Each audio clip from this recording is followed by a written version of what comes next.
మీ ఎలాంటి వ్యాపార ప్రకటనలకైనా వెంటనే మా ఛానల్ సంప్రదించండి. ప్రస్తుతం మనతో పాటు ప్రముఖ తంత్ర జ్యోతిష్యులు, జ్యోతిష రత్న, జ్యోతిష సామ్రాట్ చింతా రుక్మాన్ గదరావు గారు మనతో ఉన్నారు. గురువు గారితో మాట్లాడేద్దాం. నమస్కారం గురుగారు. మాతృదేవోభవ, పితృదేవోభవ, ఆచార్య దేవోభవ. ఓం నమో మాందేశ్వరాయ నమః. గురుగారు, 2025 డిసెంబర్ మాసం, సంవత్సరం చివరిలోకి వచ్చేసాము. తులారాశి వాళ్ళ పరిస్థితి ఎలా ఉండబోతుంది?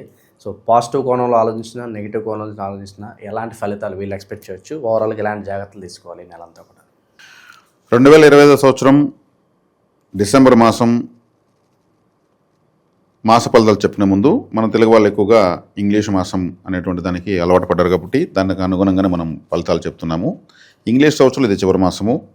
ఈ మాసంలో తులారాశి వాళ్ళ గురించి చెప్పిన ముందు ఈ రాశి యొక్క ప్రత్యేకత లేదని మనం కొంచెం చర్చించుకుని అలవాటు కాబట్టి చెప్పుకుందాం.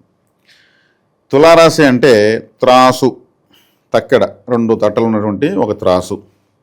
కాలపురుషుడికి 7వ స్థానము.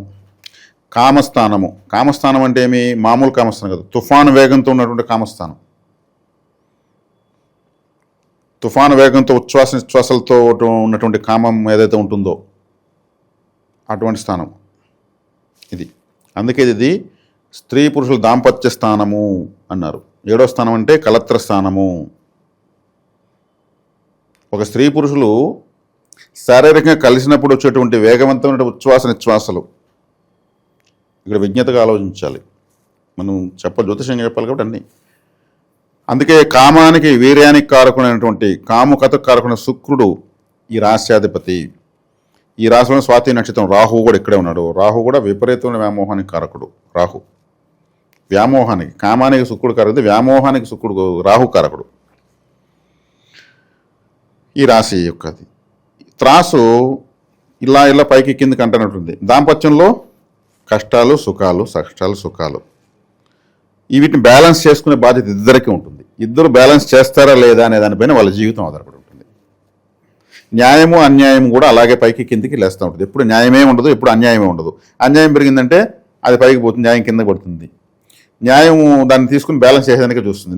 న్యాయం నేను నిరూపించుకో. అందుకే ధర్మదేవత చేతిలో పెట్టారు. ఈ రాశిలోనే ధర్మదేవత అయినటువంటి కర్మకారకుడైన శనేశ్వరుడు ఉచ్చస్థితి అందుకే పట్టాడు.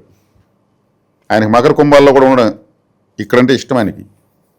ఈ ధర్మరాశి అంటే న్యాయం అన్యాయానికి సూచిక కాబట్టి. వ్యాపారంలో కూడా దొంగ తూకాలు ఇవన్నీ అది లేకపోతే వ్యాపారం లేదు. Business partner, life partner, total partner అనేటువంటిది ఇదే. పార్ట్నర్, లైఫ్ బిజినెస్ పార్ట్నర్ ఏమార్చాడు, మేము నష్టపోయాము. తులారాశి ప్రభావము. నా జీవిత భాగస్వామి, నా భార్య అంత సరిగ్గా లేదు, తులారాశి ప్రభావము. వాళ్ళకి హెచ్చు తగ్గులు, విపరీతంగా ఒడిదుడుకులు లోనవుతారు. వీళ్ళు కొంచెంగా నచ్చకపోతే కూడా వీళ్ళు యాక్సెప్ట్ చేయరు. భార్య కానీ, లైఫ్ పార్ట్నర్ కానీ, బిజినెస్ పార్ట్నర్ కానీ ఆవేశానికి లోనవుతారు. విపరీతమైన కామం ఉంటుంది. 2 పెళ్ళిళ్ళకి అయ్యేదానికి ఎక్కువ అవకాశాలు ఉంటాయి. అంటే మల్టిపుల్ రిలేషన్స్ కానీ, మ్యారేజెస్ కానీ అయ్యేదానికి అవకాశాలు ఎక్కువైపోతాయి ఓపిక పట్టకపోతే. లేదంటే అలా కాలేదు అంటే, ఈ రాశిలో, ఈ లగ్నంలో, ఈ రాశిలో పుట్టిన వాళ్ళకి అలా కాలేదంటే వీళ్ళు ఎందుకు ఇంకా మనమే సర్దుకొని పోదామని ఇంకొకరు చెప్పాల్సిన అవసరం లేదు. వీళ్ళే అన్నింటినీ కంట్రోల్ చేసుకొని పోతున్నట్లు లెక్క. ఒకరు చెప్తే ఏమొస్తుంది, మనమే కంట్రోల్ అయితే పోదా అనేటువంటిది అన్నమాట. ఇది కోరికల రాశి, వ్యాపార రాశి. వ్యాపారం అనేది ప్రపంచంతో లేదు. అందుకే త్రాస్. ఈ త్రాస్ అనే తక్కడి అనేది ఎప్పుడు పుట్టిందో తెలియదు. ఆకాశంలో జూమ్ చేసి చూస్తే త్రాసు ఉంది నక్షత్రాల రూపంలో. తులారాశి అలా ఉంది, 30 డిగ్రీలు అలా ఉంది. మనం ఋషులు చూసి ఇది అని పెట్టారు. గ్రీకులు కూడా వాళ్ళు అదే తక్కడేటి పెట్టారు. ఒక వ్యక్తి ఇలా నిల్చుకొని తక్కడెత్తుకుంటే పెట్టారు వాళ్ళు. కాబట్టి శుక్రుడు, కాముకతకు కారకుడు శుక్రుడే.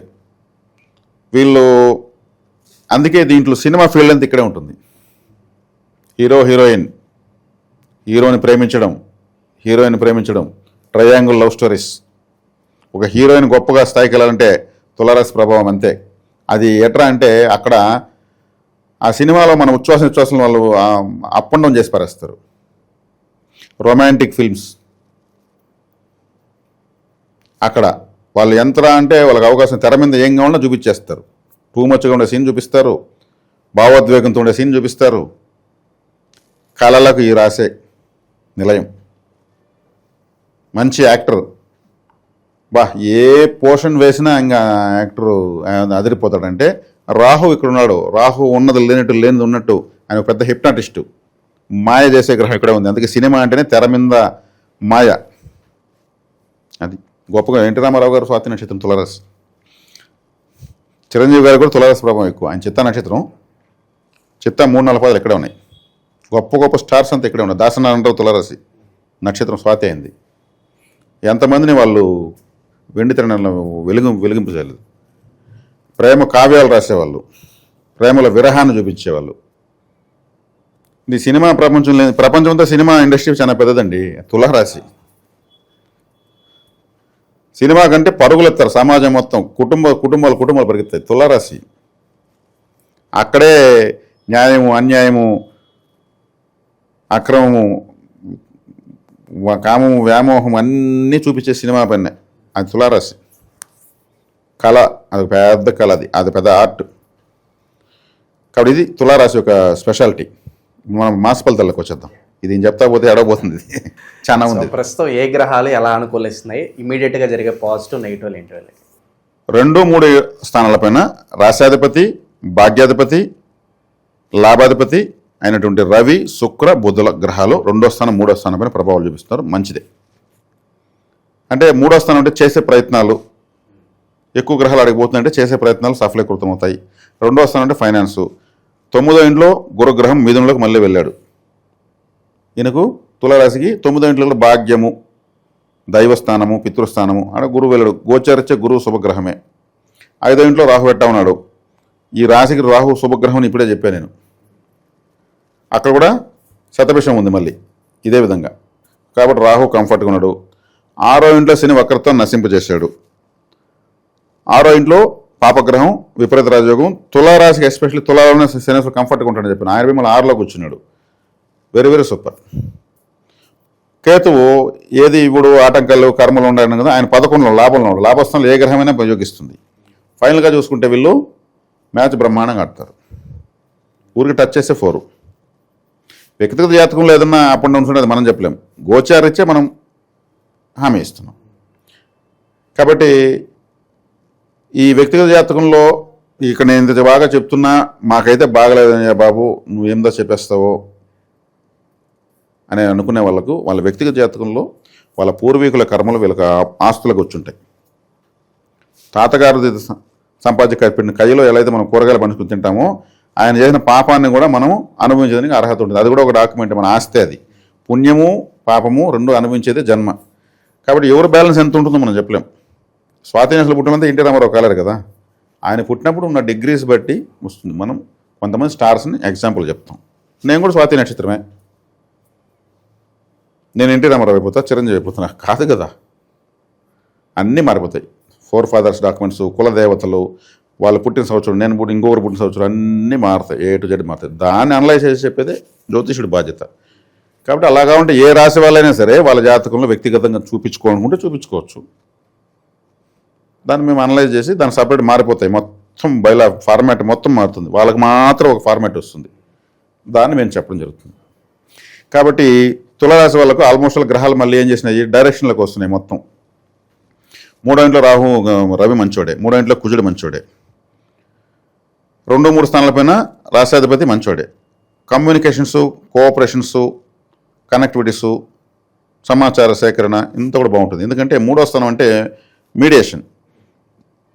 ఒక విలేకరు, ఒక టెలికమ్యూనికేషను, ఒక బిఎస్ఎన్ఎల్ అంటే 3వ స్థానమే. ఒక వార్తాపత్రిక అంటే 3వ స్థానమే. ఒక మధ్యలో పెన్నుల బ్రోకర్ అంటే 3వ స్థానమే.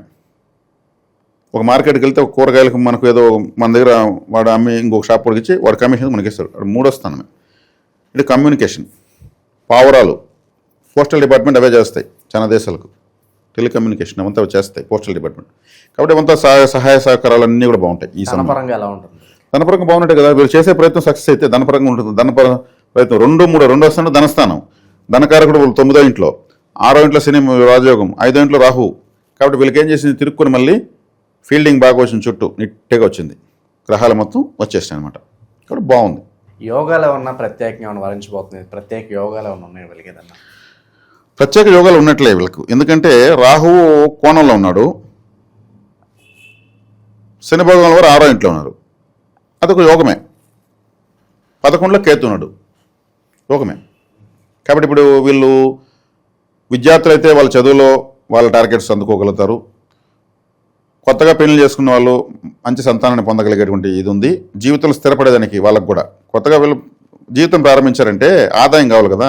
నువ్వు ఒక పని, నేను ఒక పని, మన శాలరీ, నీ శాలరీ ఇంటికి ఖర్చు పెడతాం, ఇంకో శాలరీ సేవింగ్ చేద్దాం, ఇట్లా వాళ్ళ ఫ్యామిలీ ప్లానింగ్ అంతా సూపర్గా ఉంటుంది.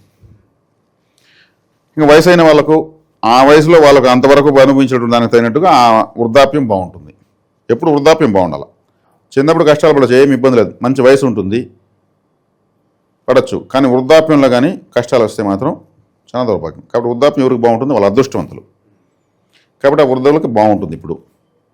కాబట్టి ఆ వయసు, ఏ వయసు వచ్చే వాళ్ళకి ఎవరికి ఏం కంఫర్ట్స్ కూడా అన్నీ ఉన్నాయని అర్థం ఇప్పుడున్నట్టు గోచారం ప్రకారం. ఓకే. ఏ వృత్తుల్లో ఉన్న వాళ్ళకి ఎక్కువగా కలిసి వస్తుంది? తులారాశి అంటేనే ఇది వ్యాపారం అని చెప్పేశాను.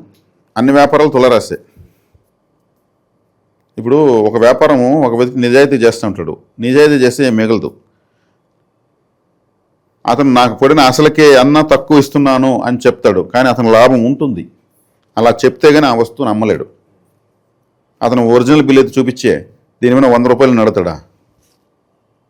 మా వరకు అసలుకి ఏమండి అన్న అని చెప్పి అయితే భుజాన్ని పెట్టుకెళ్ళిపోతారు. అప్పుడు వ్యాపారం అంటేనే మన వృత్తి కూడా మనం చూసుకొని చేసేది అని అర్థం. నిజమే చెప్పి వ్యాపారం చేస్తే భార్య బిడ్డలను అన్యాయం చేసినట్టు. కాబట్టి ప్రపంచమంతా తులారాశిలో ఉందని. వ్యాపారం అంటే టోటల్ బిజినెస్, మొత్తం బిజినెస్ సెక్టర్ ఇది. కాబట్టి అన్ని వ్యాపారస్తులు ఇక్కడ వస్తారు. ఇప్పుడు గ్రహాలు బాగున్నాయి కాబట్టి అన్ని రకాల వ్యాపారస్తులకు బాగుందని అర్థం. ఈ తులారాశిలో ఉన్న అన్ని రకాల వ్యాపారస్తులకు బాగుందని అర్థం. ఈ టైంలో వీళ్ళు మిగిలి పెట్టుకోవచ్చు, సేవింగ్స్, బంగారు కొని పెట్టుకోవచ్చు, వెండి కొని పెట్టుకోవచ్చు. ఎందుకంటే శుక్రుడు రాశి, విశాఖ నక్షత్రం 3 పాదాలు దీంట్లోనే ఉంది. ధనకారకులు వీళ్ళిద్దరే. డబ్బులు కావాలంటే గురు శుక్రులే ఉండాల్సింది, వేరే గ్రహాలు కాదు. వీళ్ళిద్దరితో ఈ రాశి ఉంది, వ్యాపారం ఇక్కడే ఉంది. కాబట్టి ఇప్పుడు అంటే గురు శుక్రులు అంటే బంగారం గురువే. కాబట్టి బంగారం కొనిపెట్టుకోవచ్చు. ఇప్పుడు ఫ్యూచర్లో బంగారం మంచి స్థాయికి వెళ్తుంది, దాన్ని పెంచేస్తున్నారు వాంటెడ్గా. కొనిపెట్టుకోవచ్చు. బంగారం, వెండి అన్న కూడా కొనిపెట్టుకోవచ్చు. నేను సంవత్సరం ముందు చూస్తే 100 రూపాయల వెండి ఈరోజు 200 అయిపోయింది. అప్పుడు 1 లక్ష కొనుంటే ఇప్పుడు 2 లక్షలు కదా. ఏ వ్యాపారం అవసరం లేదు కదా. చెప్తున్నా, ప్రపంచమంతా ఒక పని కట్టుకొని ఈ లోహాలను పెంచేస్తున్నారు దేశాలకు దేశాలు కావాలని. వాళ్ళ ఇన్వెస్ట్మెంట్ అంతా బంగారం పైన పెట్టడంతో ఆ రేటు పెరిగిపోతుంది. వేడి పైన కోపాన్ని బంగారు పైన అభిమానం చూపిస్తున్నారు. కాబట్టి కొనిపెట్టుకోవడం మంచిది. కాబట్టి ఇప్పుడు సినిమా రంగంలో ఉన్న వాళ్ళకి సూపర్గా ఉంటుంది. ఇప్పుడు ఈ రాశిలో పుట్టి సినిమా రంగంలో ఉన్న వాళ్ళకి కళలు, సంగీతము, నాట్యము, ఫ్యాషన్ డిజైనింగ్, బోటిక్స్, అవకాశాల పరంగా కొత్త ఫ్యాన్సీ స్టోర్సు. ఇప్పుడు ఒక అందవిహీనంగా ఉన్న ఒక అమ్మాయిని కానీ అబ్బాయిని కానీ మేకప్ వేసి ఇంత అందంగా ఉన్న వాడిని నిరూపించేది శుక్రుల గ్రహం ప్రభావమే, ఆ రాశిది. చెప్పాను కదా, విపరీతమైనటువంటి మోహము, కామము ఉన్నటువంటి రాశి యొక్క శక్తి ఇక్కడ ఉంది. దాంపత్య స్థానము అని అర్థం, ఇంకేం లేదు. దాంపత్యం లేకపోతే జనరేషన్ ఎక్కడ ఉంది? లేదు కదా. దాంపత్యం భజన చేస్తూ వస్తుందా? ఒక అద్వితీయమైనటువంటి వ్యామోహంలో నుంచే ఈ సమస్య సృష్టి పుడతా ఉంది. ఒక భార్య, ఒక భర్త వాళ్ళు సమస్థితిని పాటించుకోవాలి. ఓకే. సో ప్రస్తుత కాలంలో వీళ్ళ గురించి ఒక మాటలో చెప్పాలంటే ఏం చెప్తారు? ప్రస్తుతం వీళ్ళకి అన్ని గ్రహాలు బాగున్నాయండి. బాగలేని గ్రహం అంటే ఏం లేదు నన్ను అడిగితే. చాలా బాగుంది. అన్ని వర్గాల వాళ్ళకు, ఆయా వయసుల వాళ్ళకంతా కూడా చక్కగానే ఉంది. ఈ గ్రహస్థితి కూడా ఇంకా లాంగ్ టైం రన్నింగ్ అయ్యేదానికి అవకాశం ఉంది. ఇంకా మళ్ళీ త్వరలో గురు భగవాన్ వారు ఉచ్చస్థితిలోకి వస్తారు, మళ్ళీ లాభంలోకి వస్తారు. శని భగవాన్ వారు ఇంకా కూడా 2 సంవత్సరాల పాటు 6లో ఉంటాడు. సంవత్సరం పైగా శనేశ్వరుడు మన గురు రాహు భగవాన్ వారు 5లో ఉంటారు. కాబట్టి దీర్ఘకాలికమైన సంచార గ్రహాలు కూడా ఎక్కువ టైము మంచి స్థానంలో ఉండడం వల్ల తులారాశి వాళ్ళకి ఇప్పుడల్లా వచ్చిన డోకా అయితే ఏమీ లేదు. మంచి భవిష్యత్తు నిలబెట్టుకోమని చెప్తున్నాను. సద్వినియోగం చేసుకో, అదే వీళ్ళు చేసుకోవడం జాగ్రత్త. నేను చెప్పాను కానీ భుజాల గ్రహాలు అవసరం లేదు. మళ్ళీ గ్రహాలు వ్యతిరేకమైన వస్తాయి కదా. ఇప్పుడు అనుకూలంగా గ్రహాలు కొద్ది రోజులకి ఇలా మారుతాయి కదా, ఆ పిచ్చి మారుతుంది కదా, అప్పుడు వీళ్ళు మూలధనం పెట్టుకుంటే లాగచ్చు. సో దీంతో పాటు దైవ బలం కూడా యాడ్ అవ్వాలి. ఎటువంటి పరిహారం? దైవబలం యాడ్ అవ్వాలంటే వీళ్ళకి ఒకటేనండి, ధర్మదేవత యొక్క త్రాసు వీళ్ళ చేతిలో ఉంది కాబట్టి వీళ్ళు ధర్మాన్ని తప్పకూడదు. తప్పితే ముందు పెట్టుబడేది వీళ్ళకి. ఇప్పుడు బ్రహ్మ విష్ణు మహేశ్వరులైనా కానీ ఒక చోట చేతులు కట్టుకుని నిలుచుకుంటారు తప్పు చేస్తే. ఎక్కడంటే ధర్మదేవత, ధర్మం అనే దాని ముందు భగవంతుడైన బానిసే. ధర్మం ముందు ఎవరు ఎక్కువ కాదు. అందుకే శ్రీకృష్ణ భగవాన్ వారు చెప్పింది ధర్మరాజు గురించి, దుర్యోధనుడికి మాట మాటకి ఆయన నేను ఇవ్వనంటే అజాత శత్రు అలిగినాడు సప్త సముద్రాలు ఏకమైపోతాయి. వాడు ధర్మదేవత బిడ్డ అతను. ఆయన కోపం మూసే అసలు యుద్ధం చేయాల్సిన అవసరం లేదు. ఆయన కోపం వస్తే ఈ 7 సముద్రాలు ఏకమైపోతుంది, నీ రాజ్యంతో కొట్టుకోబోతుంది.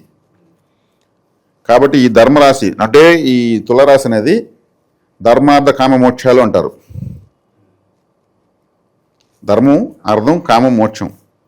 కామం ఇక్కడ ఉందని చెప్పాను, ధర్మానికి సూచిక ఇక్కడే ఉందని చెప్పాను. అర్థం అంటే డబ్బులు, వ్యాపారం ఇక్కడే ఉందని చెప్పాను.